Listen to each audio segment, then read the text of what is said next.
Albert Dupontel, bonsoir. Pardon pour commencer de ne pas avoir eu le temps de voir votre film, je le regrette, mais je peux vous dire que j'en ai déjà beaucoup entendu parler. Moi, je mérite mon salaire, ce qui n'est pas votre cas, si vous ne voyez pas les films.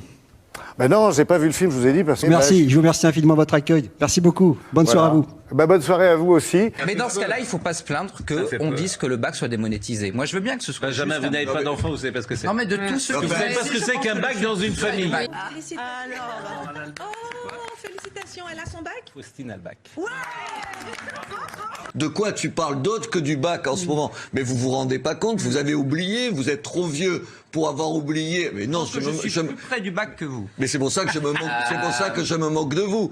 Merci beaucoup, mais pour ne pas se souvenir à quel point c'est important le bac pour les enfants, pour une famille. Qu'est-ce que ça va changer? T'auras 2 voitures de plus, t'auras 50 mètres carrés de plus à la maison, ton bateau il sera 10 mètres plus grand. Au bout d'un moment, ces gamins à 19 ans, alors je comprends plus le football part en saucisse, je comprends pas au bout d'un moment. Ils sont où les choix sportifs? Parce qu'il faut être clair. On contre la devise liberté, égalité, fraternité. C'est-à-dire que tant que Marine Le Pen ira danser avec des néo-nazis à Vienne, moi je dis que cette femme, elle est anti-république. Il y a la condition qui est inégalitaire par rapport à celle de l'homme. Excusez-moi, mais... Je vous en prie, allez-y. Ok. Si toutes les femmes travaillent, qu'est-ce qu'ils font les enfants à la maison? Là, il y a du boulot. Marlène, il y a encore du boulot. Les gens qui disent c'est pas très important l'orthographe, tu te brouilleras et tout. Moi ensuite je vois les CV arriver. Et comme employeur, vous le disiez, 3 fois une faute, on oublie une double consonne, mais où c'est un charabia où tu comprends que le type comprend pas même il est pas capable de se parler de lui-même correctement et tout. C'est la pire des injustices qu'on fait. Mais c'est hallucinant. On n'a pas le droit de faire ça. Il y a des gens qui nous écoutent. Faut être sérieux. L'identité républicaine que défend Zemmour, c'est pas l'identité républicaine à la française que moi je défends. Ça n'a rien à voir. Parce qu'il y a des règles dans notre pays. Et on nous a fait le débat sur les prénoms. Karim, laissez-le répondre. Laissez-le répondre. À chaque fois, il y a une polémique nouvelle. Je sais pas qui est hystérique ici, mais enfin bon.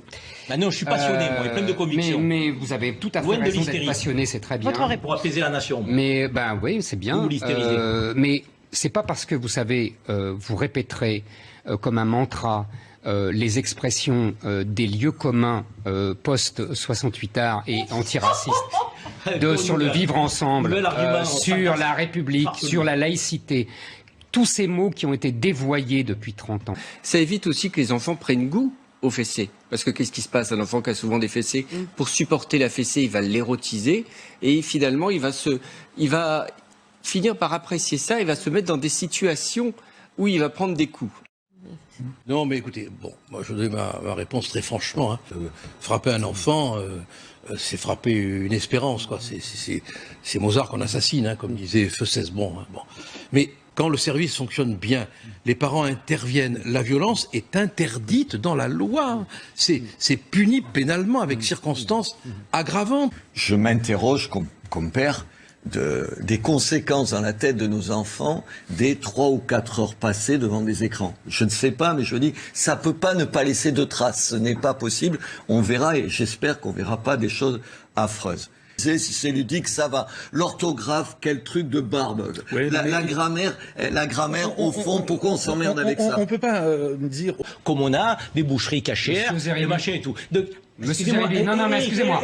Une boucherie halal, c'est du commerce. 10 boucheries halal, c'est une colonisation. Mais s'il y a 10 boucheries halal, c'est parce qu'il y a des clients. Absolument. Monsieur Zemmour. Donc ça s'appelle, et donc il n'y a plus de boucherie. À part les boucheries halal, ça s'appelle une colonisation. Est-ce qu'un commerce est là pour répondre à une clientèle? Mais oui. C'est bien le sujet. Est-ce que c'est un délit? Une femme, c'est une femme. Un homme, c'est un homme. Un chien, c'est un chien. Un film, c'est un film.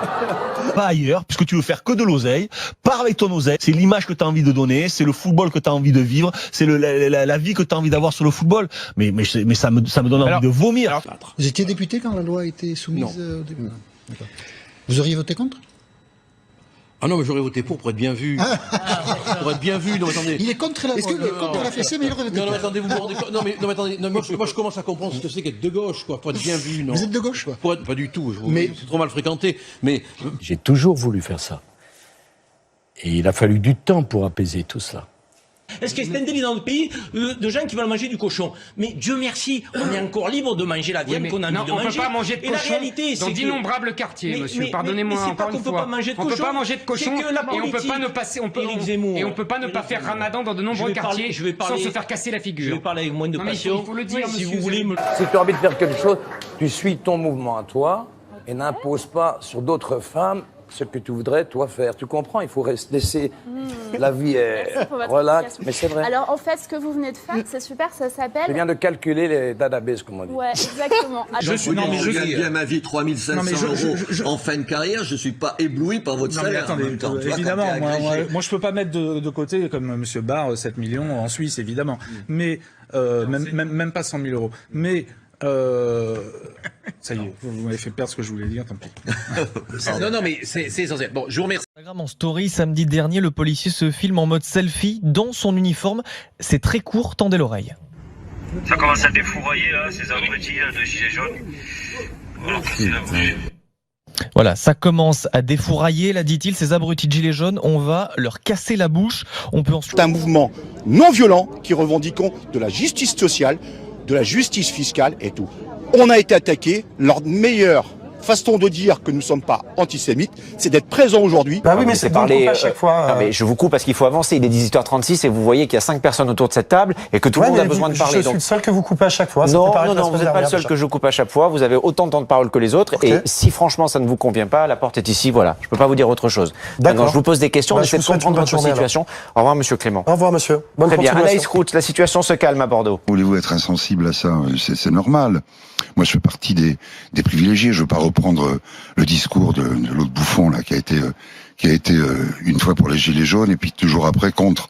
Vous voyez à qui je veux faire allusion? Franck Dubos. Voilà, par exemple. Bon. Il était contre les violences derrière. Ça a été dit. Ouais. Enfin, c'était 2 jours après, quoi. Il avait dû se réveiller. Enfin, je sais pas, peu importe. Je veux pas le commenter. Ça lui appartient. Monsieur Lévy, vous cherchez une stature de sauveur, de rédempteur. Mais enfilez un gilet jaune. Vous voulez combattre la dictature, enfilez un gilet jaune. Mais Karl Vous voulez prendre la tête d'une vraie manifestation, on vous tirera dessus à balles réelles, fût-elle en caoutchouc, vous ne risquerez que de perdre un œil. Et à ce moment-là, vous entrerez enfin dans l'histoire comme vous rêvez de le faire. Parce que jusqu'ici, vous n'avez pu prendre que des tartes à la crème. Pardonnez-moi, monsieur, mais je tiens à vous le dire, vous êtes une caricature et une imposture pour moi. Donc si je suis restée sur ce plateau, c'est par correction. C'est mon éducation qui le veut. Par correction, pour Thierry Ardisson, vous ne représentez rien. Absolument rien, monsieur. Ceux qui travaillent pour leur crèmerie et font leur miel sur l'islam, ils ne représentent rien. Absolument rien. Quand vous m'avez viré parce que j'étais moins islamophobe que vous, du point, c'est parce que j'avais fait un article contre une polémique lancée par Nicolas Sarkozy, reprise par Sarkozy sur la nourriture halal. Maintenant, on peut continuer ici ou là-bas, parce que ça fait 2-3 fois. Ce sont les vraies raisons du licenciement, pour les donner. On pourrait dire les vraies raisons. On va pas régler de vieux comptes. C'est pas la peine de filmer, toi. T'arrêtes ou on va faire un scandale ici, alors tu coupes, ils sont pas là pour ça. Bah, c'est la liberté de la presse, monsieur, on n'est pas à Cuba ici. Hein. Mais bien sûr. Mais vous avez de la chance qu'on n'est pas à Cuba. Vous avez de la chance. Sinon, il se serait passé quoi? Ne provoque pas, c'est pas la peine. Ne provoque pas. Vous me menacez, sinon il se serait passé quoi? Il est mort, hein. Je t'aurais. Le véganisme est une forme de spécisme. Quelle serait la bonne terminologie selon vous? Animaliste, résistant antispéciste. C'est une lutte politique, c'est un combat de justice, c'est un combat de civilisation pour abolir le plus grand esclavage de tous les temps, qui est l'élevage. Bien comprendre. Oui. Selon vous, la viande est-elle issue d'un meurtre? Bien sûr, évidemment, ça va de soi. Comment vous appelez? Dans boucherie, c'est quoi que vous comprenez pas? Alors, maintenant... Je ne vois pas du tout ce que vous voulez dire. Monsieur Brault, je vois ce qu'il veut dire, c'est mal fait, mais c'est clair.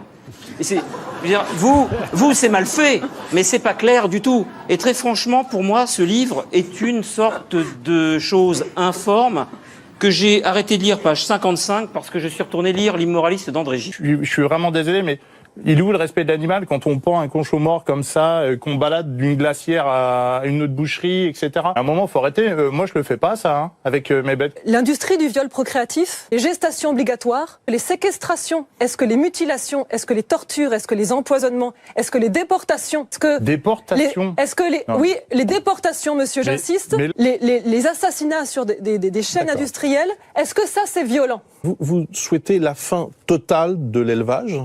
évidemment, l'abolition universelle de l'élevage et ce, le plus vite possible. Vous avez fait quoi dans votre vie? Ce débat est indigne. Vous avez fait quoi dans votre vie? Je dis que ce débat est indigne. Vous avez fait quoi dans votre vie? Répondez-moi, j'ai dit que ce débat est indigne. Non, ce débat n'est pas indigne. S'il est non, indigne. se poser la question de savoir. S'il est indigne. Comment vous signifier français aujourd'hui? Ça n'est pas indigne. S'il vous plaît, messieurs. Et c'est vous qui êtes indigne. On va revenir. Indigne de votre métier. Indigne de ce débat. Indigne du débat démocratique. On va revenir. Non, c'est une attitude inadmissible. Je viens pas sur un plateau pour me faire insulter par quelqu'un qui n'a aucun titre pour porter des jugements moraux. Aucun titre. On peut dire qu'un débat est indigne. Non, monsieur, ce débat n'était pas indigne. Il était démocratique et républicain. Le débat n'était pas indigne. C'est quoi là? C'est bon.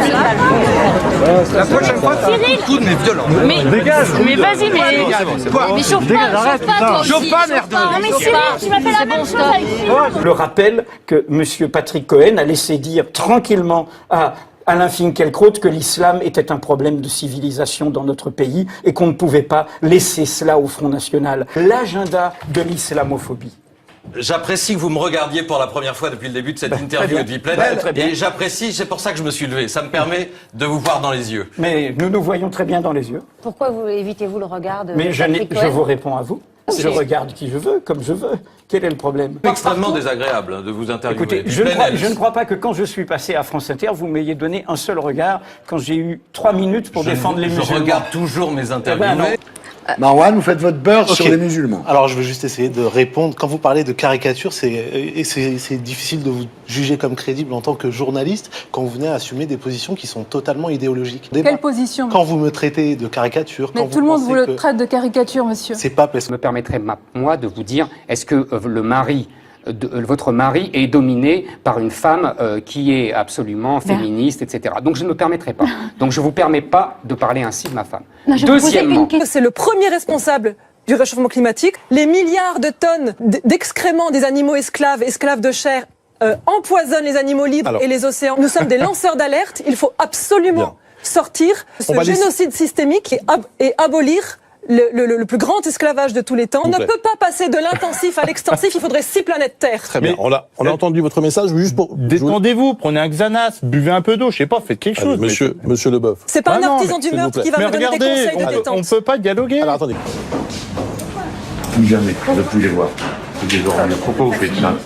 Je pense que c'est pas salaud. Allez, on va parler à moi, c'est pas à moi là. Mais oui, c'est ça, c'est pas à toi, c'est pas à l'autre, c'est pas... T'as vu ça? T'as vu, c'est dégueulasse, c'est ça. Allez, on s'en va. Au revoir. On ne peut pas rester insensible. Et qu'au cas par cas, au lieu d'amalgamer comme si tout d'un coup c'était des dizaines de milliers, des centaines de milliers de personnes, au cas par cas, il y a des gens qui sont peut-être dans ces migrants qui viennent d'arriver, les futurs Montaigne. Les futurs... Oui, monsieur Philippot, vous le savez. Attendez, ou les futurs Kouachi, ou les futurs Koulibaly. Oui. Parce que ces derniers temps, on a davantage eu de Koulibaly que de Montaigne. Monsieur Philippot, malheureusement pour la France et la littérature française. Vous avez tort d'insulter les gens. J'insulte pas, c'est une monsieur réalité. Philippot, nous sommes là parce que des gens qui sont venus de tous les pays... Pardon ? 5 attentats islamistes depuis le début de l'année. Quel rapport avec les migrants ? Vous parliez de ce que on pouvait faire pour l'avenir. Puisque, évidemment, les gens qui sont là, on les garde, on ne peut pas les mettre dehors. J'aime vous l'entendre dire. Attendez, pourquoi sauf ceux qui sont en situation. Pourquoi vous pensez le contraire de moi? Parfois, j'en doutais, oui, quand je vous entendais. Je vous fais ce genre de procès d'intention. Non, mais je le retire, si vous êtes clair là-dessus. Je trouve que c'est insultant, monsieur. Non. Je vous accuse, moi, de faire toujours bon communicant. Non, pas bon communicant. Simplement, vous êtes, là, sur ce point-là, un brin odieux. Alors une autre question, vous vouliez parler du logement, je crois. Je veux dire, moi, monsieur Macron, s'il vient me serrer la main, je vais même pas lui serrer. Je vais juste lui dire, mais donnez-nous des moyens humains, augmenter nos salaires, je veux dire, donc, nos indices est bloqué depuis 2 ans, quoi, je veux dire. Mais est-ce que c'était mieux avant, pour savoir, juste. Pardon? Est-ce que c'était mieux avant? Avant quoi? Avant, avec les autres gouvernements, est-ce que c'était mieux?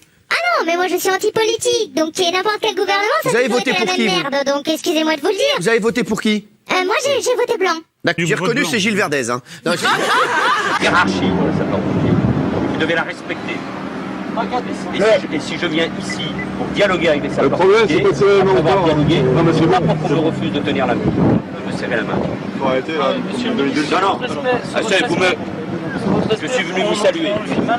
Mais vous me refusez la main aussi. Dans tout ce que vous dites, je ne m'y retrouve à aucun moment. Monsieur est dans la Je n'ai pas fini, s'il vous plaît. 95% des animaux sont dans des camps. 95%. Voilà, je comprends votre haine, votre dévouement, votre engagement. Encore une fois, nous sommes des résistants de justice pour la paix. J'ai compris. Laissez-le finir, s'il vous plaît. La haine et la violence, ce n'est pas de notre côté. Laissez-le. Pas d'aversion perverse, monsieur. La seule chose que moi j'aimerais dire, c'est que moi, je vous respecte dans vos choix, dans vos convictions. J'aimerais juste avoir le retour. Mais il ne s'agit pas ni de vous ni de moi. Il s'agit de millions de victimes qui sont en train d'être égorgées sur la chaîne des abattoirs en ce moment où nous parlons. Vous me désespérez, là. On va s'arrêter là. Merci en tout cas à tous les deux d'avoir été nos invités ce soir dans Grand Angle. Ce sont les oubliés de l'oubli. Vous pourrez appeler Giroud pour tourner dans un de vos films. Il va dire, ah Guy, vous accepteriez de tourner avec madame? Oui. Je crois pas.